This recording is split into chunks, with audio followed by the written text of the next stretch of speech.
पूर्णतया प्रेम नहीं हो जाता तब तक इस जीव का कल्याण नहीं होता। सवै पुंसाम परो धर्मो यतो भक्ति रथोक्षजे। भगवान के चरणों में प्रेम हो जाए, लेकिन महाराज प्रेम कैसा हो? प्रेम स्वाभाविक हो। भगवान के चरणों में प्रेम तो सभी करते हैं। हमें जरूरत पड़ी, कभी संकट में हम फंस गए, वैसे तो हनुमान जी को कभी याद नहीं किया। और कहीं घूमने गया, शाम को लौट रहा था, झाड़ी में कहीं कपड़ा अरझ गया, उलझ गया, तो तुरंत कहता है जय हनुमान ज्ञान गुण सागर, अभूत पिशाच निकट नहीं आवे, महावीर जब नाम सुनावे। जब हनुमान जी तब याद आए, कब? जब झाड़ी में कपड़ा फंस गया, उसे लगा कि भूत है, पकड़ लिया। हनुमान जी को वैसे याद नहीं करता, मानता भी नहीं है, पर थोड़ी थोड़ी तो लगता है कि हनुमान जी के नाम से भूत डरते हैं। और कपड़ा फंसा झाड़ी में कि हनुमान जी याद आने लगे। ऐसी भक्ति नहीं होना चाहिए, ये स्वार्थ भरी भक्ति है। भक्ति के दो लक्षण दिया है, अहेतुकी अप्रतिहता। जीवन में भक्ति आए तो हेतु रहित भक्ति आए।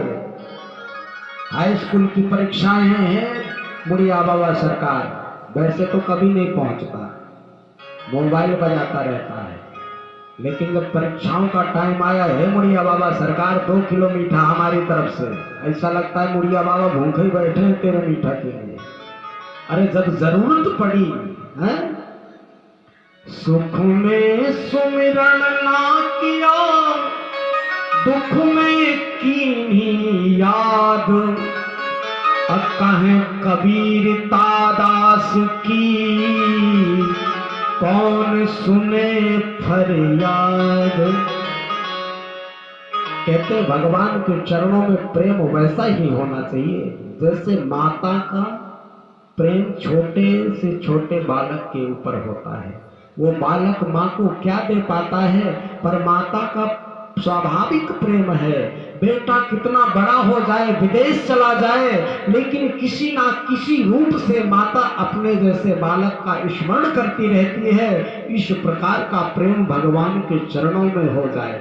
अरे महाराज, और यदि हमने बहुत कुछ किया, यज्ञानुष्ठान, पूरे गायत्री पुरस्चरण किए, बड़े बड़े यज्ञानुष्ठान करने के बाद भगवान के चरणों में प्रेम ना हो पाया, बहुत बड़े धर्म के काम किए, तो महाराज प्रेम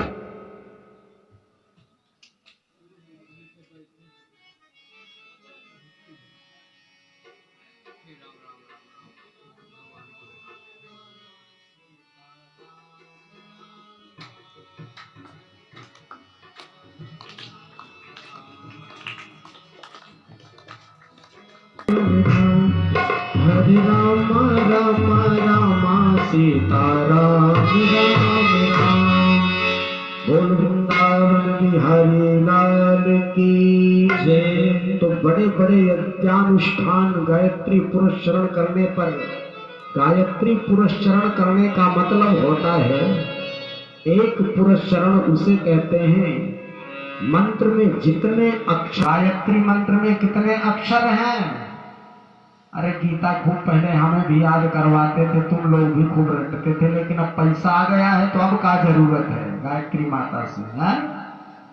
अक्षर 24 परम पुनीता, ये हम गाते थे ना। गायत्री मंत्र में 24 अक्षर है, लेकिन आज के समय में 24 अक्षर नहीं है, 23 अक्षर है। महाराज कारण क्या हुआ? गायत्री पुरस्चरण करके लोग बहुत जल्दी सिद्धि प्राप्त कर लेते थे और उसका अनुचित प्रयोग करते थे। किसी को श्राप देना है, अपने परिवार को आगे बढ़ाना है, लेकिन वो गायत्री पुरस्चरण होता है परमात्मा की प्राप्ति के लिए। इसलिए वशिष्ठ जी ने, विश्वामित्र जी ने, कई ऋषियों ने श्राप दे दिया कि अब गायत्री मंत्र सिद्ध हो ही नहीं सकता। पहले हमें सिद्ध करो, पहले हमारी स्थिति करो, और जब हम प्रसन्न होंगे तब गेटमैन जब प्रसन्न होगा तब अंदर प्रवेश कर सकते हो। इसलिए एक चाबी में वो पॉइंट होते हैं ना, और एक पॉइंट उन्होंने तोड़ दिया, 24 अक्षर की जगह में 23 अक्षर कर दिया। जो उसको खोजने वाला होगा, जो गुरु की शरण में जाएगा तो उसको वो मंत्र मिलेगा। वो एक अक्षर जो गायब किया गया है उसको ढूंढेगा, फिर हमको प्रसन्न करेगा, इसके बाद गायत्री पुरस्चरण करेगा, तब तक जिंदगी समाप्त हो जाएगी उसी में। वो घर परिवार के कामों में उस शक्ति का प्रयोग कर ही नहीं पाएगा, केवल भगवत प्राप्ति के लिए ही कर पाएंगे। इसलिए गायत्री पुरस्चरण यानी कोई भी पुरस्चरण, जैसे ओम नमः शिवाय, जैसे द्वादशाक्षर मंत्र ओम नमो भगवते वासुदेवाय, ये द्वादशाक्षर मंत्र है। इसमें 12 लाख बार जब आप इसको जपेंगे तब एक ये भगवत पुरस्चरण हुआ। इस प्रकार से कितना भी आप पुरस्चरण जपें, कितना भी यज्ञानुष्ठान करें, पर इन सब यज्ञानुष्ठानों का एक ही मतलब है कि भगवान के चरणों में प्रेम हो जाए। आपने खूब परिश्रम किया पर भगवान के चरणों में प्रेम नहीं हुआ तो कहते हैं धर्मा सुनिष्ठिता पुंसाम विश्वक सेन कथा सुयः नोत्पादये व्यतिरतिम्। ये महाराज श्रवण एव ही केवलम, बड़े बड़े यज्ञानुष्ठान करने के बाद भगवान के चरणों में प्रेम नहीं हुआ। आप कहोगे तो महाराज प्रेम करने का मतलब घर छोड़ के भाग जाए। घर छोड़ के भागना नहीं है, वृंदावन की गोपिकाओं से सीखो।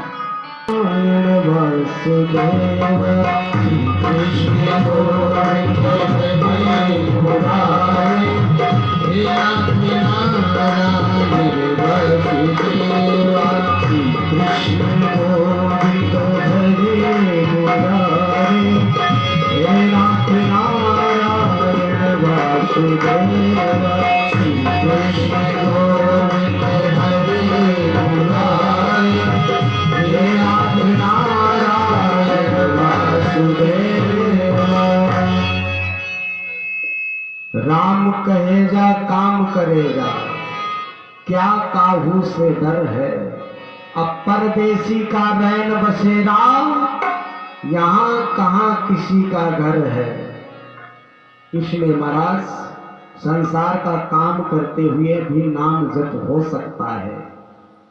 बोल वृंदावन बिहारी लाल की जय। तो धर्मानुष्ठान करें तो भगवत प्राप्ति के लिए। किसी ने कहा महाराज धर्म क्यों करें, धर्म का मतलब क्या है। भागवत जी को ही देख करके कहा जा रहा है। भागवत जी से हट के यदि बोला जाए तो अच्छा नहीं लगता। कथा कहनी है साप्ताहिक तो भागवत जी में बड़ा सुंदर वर्णन आया। धर्म किसके लिए किया जाए।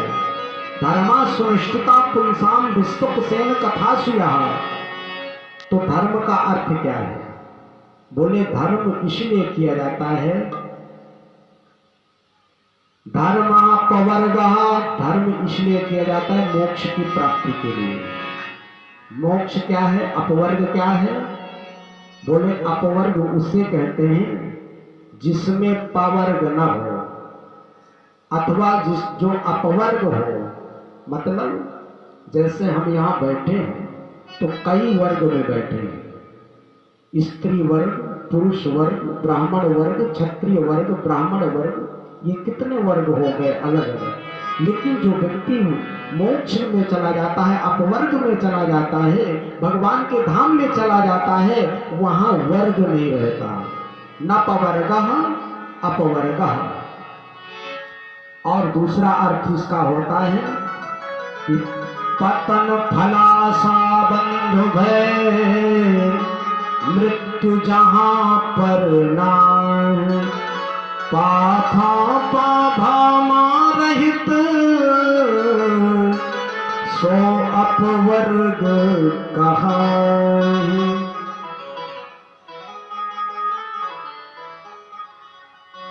पाभा बाभा रहित सो अपवर्ग कहा है। जहां पहुंचने पर पतन नहीं होता, क्योंकि ऐसा कोई संसार में पद नहीं है, कोई टीचर बन गया तो 60 साल के बाद हटा दिया जाएगा, सस्पेंड, वो क्या है, सेवानिवृत्त हो जाता है, रिटायर हो जाता है। अंग्रेजी में हिंदी आती है हमें, तो उसमें सेवानिवृत्ति। प्रधान हुआ तो 5 साल में समय पद को प्राप्त कर लेता है, तो वहां से पतन नहीं होता। पा फा बा भा मा रहित, भगवान के धाम में जाने पर, मोक्ष मार्ग में जाने पर पतन नहीं होता। पा के बाद फा, वहां फलाशा नहीं रहती कि हमने भजन किया तो हमारे भजन का ये फल मिल जाए। पा फा बा भा, बा माने बंधन, मुक्ति का नाम ही है बंधन से मुक्त जो हो जाए। हम जाति के बंधन में बंधे हैं, देह के बंधन में बंधे हैं, नातों रिश्तेदारों के बंधन में बंधे हैं, समाज के बंधन में बंधे हैं, और इन सारे बंधनों से जो मुक्त हो जाए, संसार में रहते हुए भी जो बंधन से मुक्त हो जाए। महात्मा होने का मतलब ये नहीं कि सिर के बल खड़ा हो जाएगा, संसार में रहते हुए भी अपना किसी को ना मानो, अथवा पूरे संसार को अपना मान लो। ये 2 तरह के उपाय हैं भगवान को पाने के लिए। तो किसी प्रकार के बंधन में जो ना बंधे वही अपवर्ग है। पतन फलासा बंध भय, भगवान के धाम में जाने के बाद मृत्यु नहीं होती है। तो इसीलिए पा भा बा भा मा, पिता परमात्मा क्या है, उसको जानने से, पाने से, उसकी भक्ति करने से मिलेगा क्या। बोले भिद्यते हृदय ग्रंथिस छिद्यन्ते सर्व संशयः क्षीयन्ते चास्य कर्माणि दृष्टैवात्मनीश्वरे।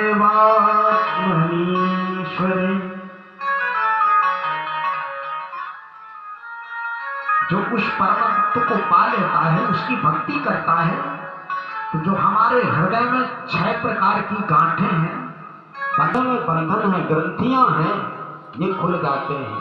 और महाराज उस परम तत्व के अवतार कितने हुए, तो यहाँ पर 24 अवतारों का वर्णन आता है। जय जय मीन वराह कमठ नर हरि बलपान। यहाँ सबसे पहले सनक सनंदन सनातन सनत कुमार जी, परमात्मा का अवतार हुआ तो संत रूप में हुआ, सबसे पहला अवतार। और संत रूप को संत मानोगे कि नहीं मानोगे? शास्त्र तो कहते हैं हनुमान जी ब्रह्मचारी हैं, लेकिन उनके ब्रह्मचर्य में थोड़ी शंका है।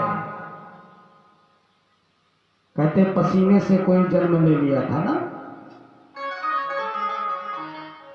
लेकिन भीष्म पितामह जी जैसा कोई ना पहले हुआ है, ना आज है, और ना बाद में होगा।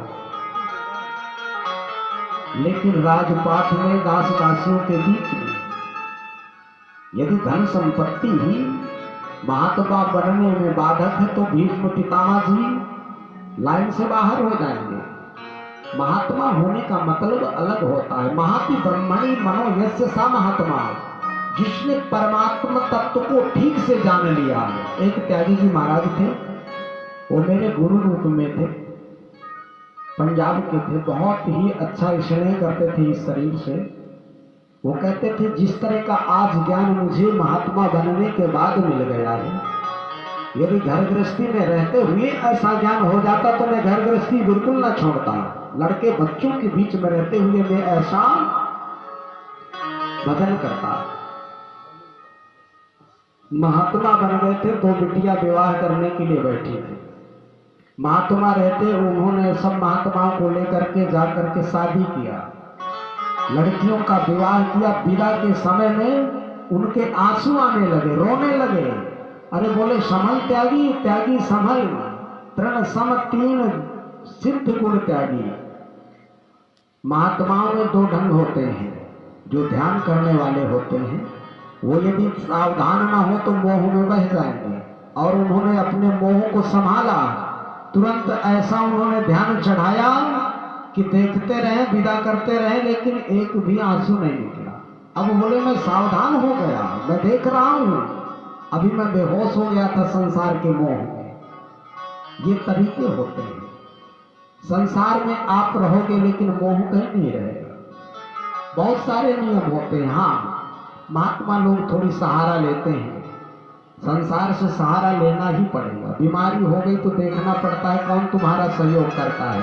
मुझे बीमारी आई है तो मेरे बहुत मित्र थे, कहते थे हम तुम्हें जान दे देंगे, लेकिन जब मैं बीमार होकर चित्त पड़ा तो कोई वहां महाराज बोले सुख में आन सब ही मिल बैठत, राहत चहु दिस घेरे, अब विपत पड़ी सब ही संग छोड़त, को नहीं आवत नेरे।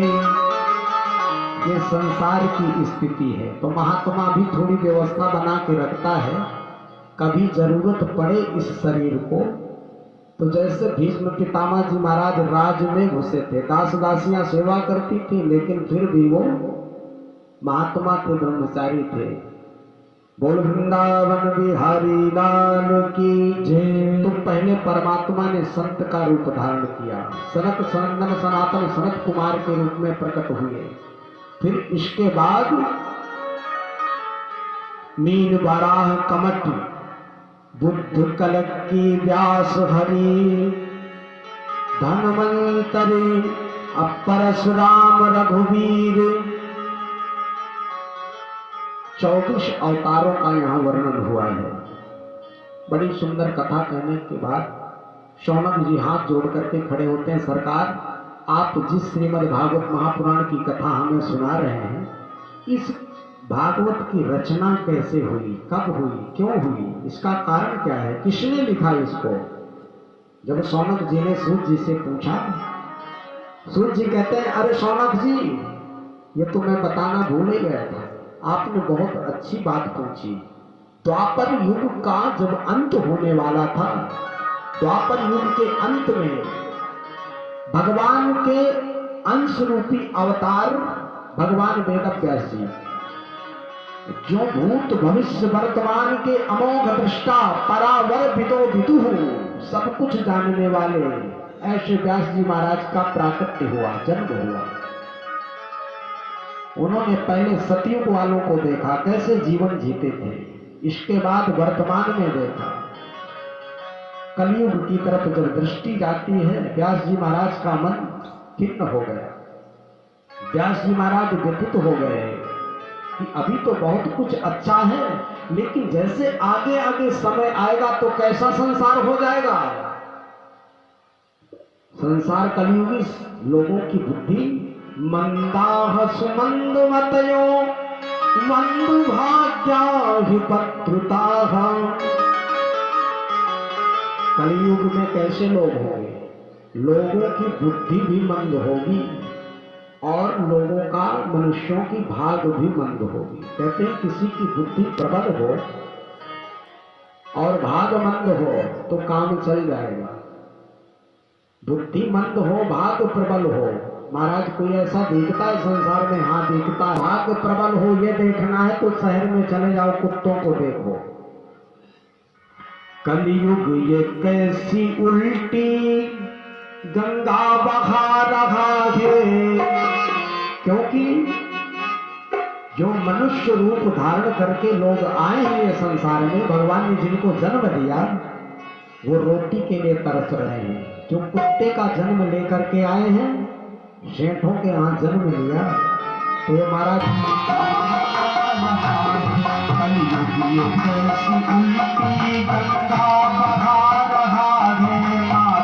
पिता को सरवन ठोकर लगा रहा है।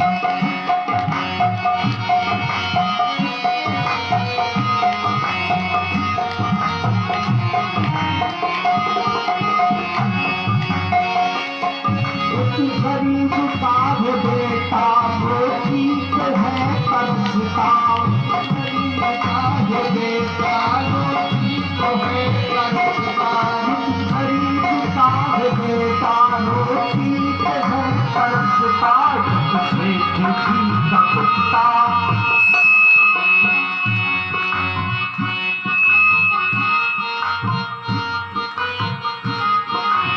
सेठ जी का कुत्ता बिस्कुट चबा रहा है, माता पिता को सरवर ठोकर लगा रहा है। कलयुग ये देश उल्टी गंगा बहा रहा है, माता पिता को सरवर ठोकर लगा रहा है। कलयुग ये देश उल्टी गंगा बहा रहा है, माता पिता को सरवर ठोकर लगा रहा है। तो महाराज सौभाग्य प्रबल हो, सब जगह घूमता हूँ, सब जगह देखता हूँ 60 के ऊपर गए कि अपना घर ढूंढ नहीं पाते बूढ़े लोग। उनको पकड़ करके लाना पड़ता है, इतनी बुद्धि कमजोर हो जाती है। पहले के 100 साल के बुद्धि ग्रंथ लिखते थे, शास्त्रार्थ करते थे।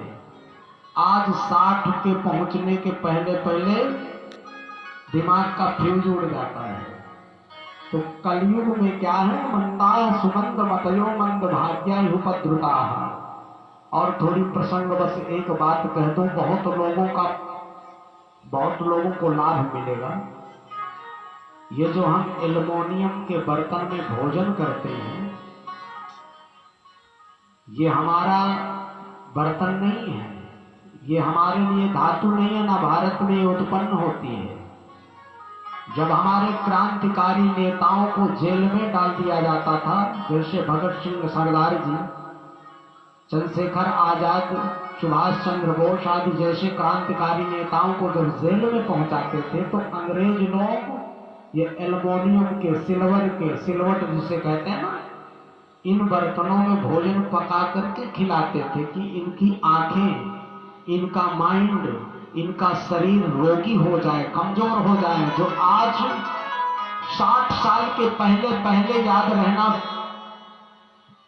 ये रोग आ जाता है ना महाराज, दिमाग नहीं, याद नहीं रहता कुछ। ये एल्युमिनियम का बर्तन ही दिमाग खा रहा है, तेजहीन कर रहा है।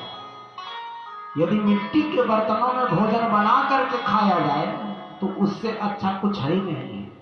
पर माताएं बहनें अंदर अंदर गुनगुनाने लगेंगी, अरे इन्हीं को नहीं साफ किया होता जो गैस में पकाते हैं, और जो मिट्टी के बर्तन कौन साफ करेगा। लेकिन उनको खाने, उनसे आप दाल पका करके देखो, 24 घंटे गर्मी के सीजन में भी मिट्टी के बर्तन में पकाई हुई दाल नहीं खराब हो सकती।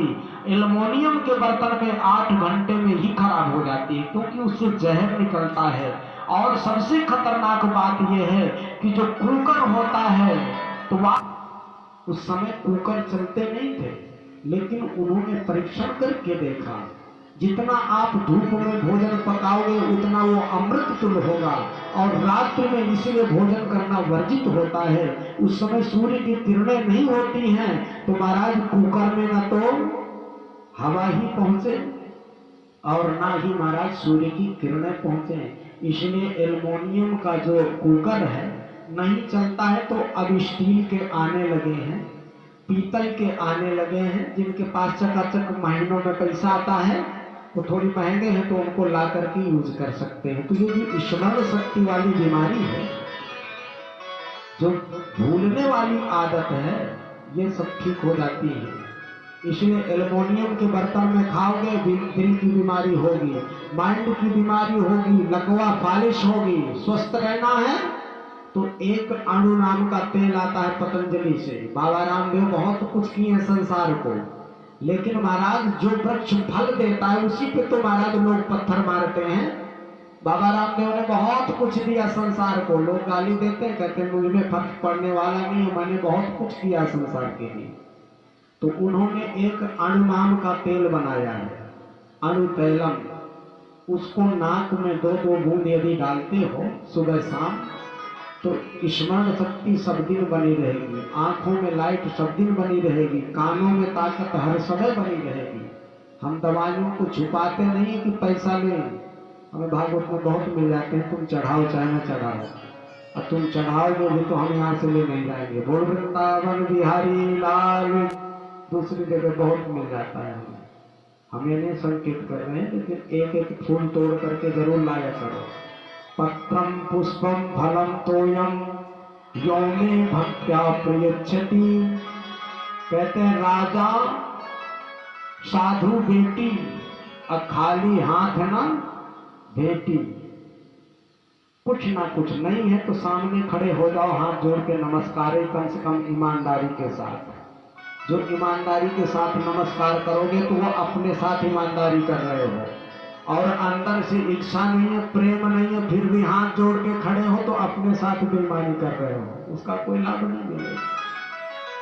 यहाँ नहीं, कहीं दूसरी जगह भी देव स्थान है, मुड़िया बाबा है, शारदा मैया है, काली मैया है। दूर से महाराज नमस्कार कर लो हाथ, लेकिन ईमानदारी के साथ, फायदा मिलेगा। महापुरुषों ने ये मूर्ति पूजन बनाया है।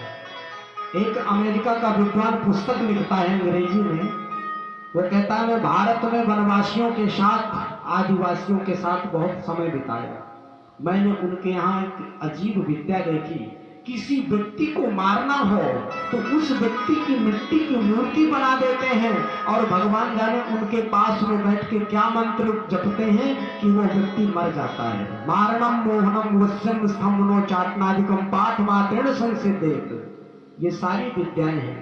तो कहते हैं ये मूर्ति पूजन का मतलब होता है आप जैसे बन रखी, तुम्हारा जो कुछ भी सामने दिखता है, आप किसी मूर्ति के सामने खड़े हो जाओ। मूर्ति पूजा एक बहुत बड़ा रहस्य है।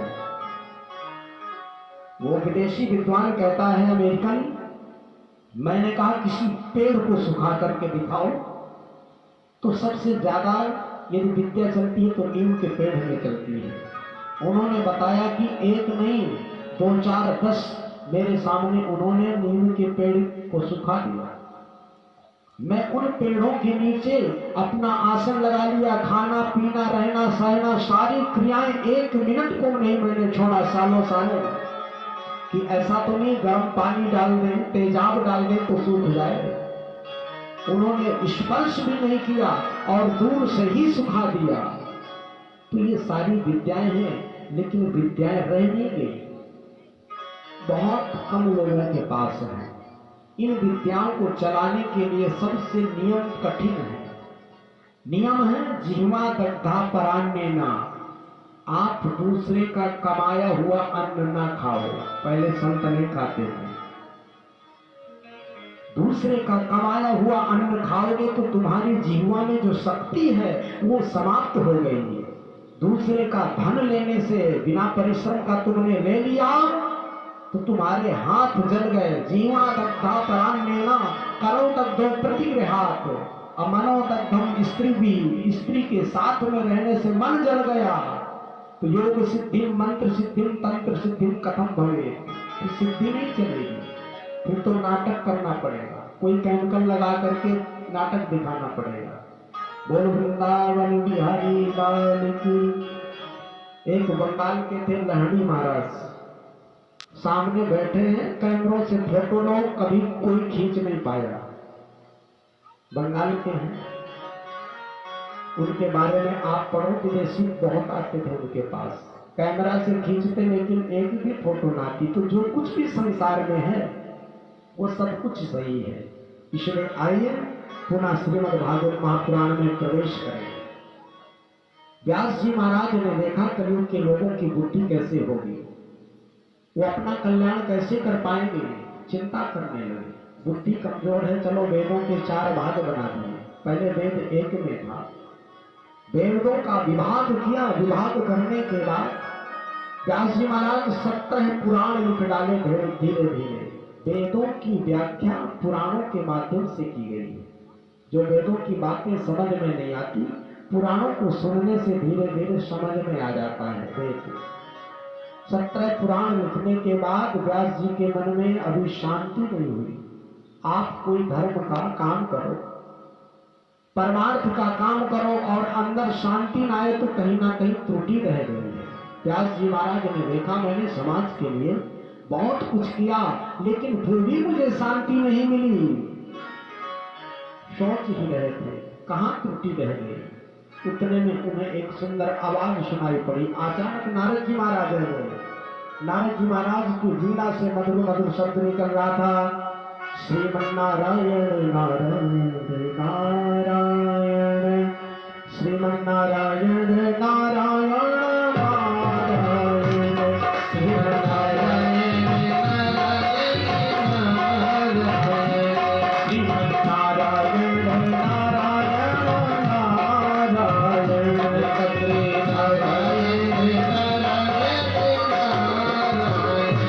लक्ष्मी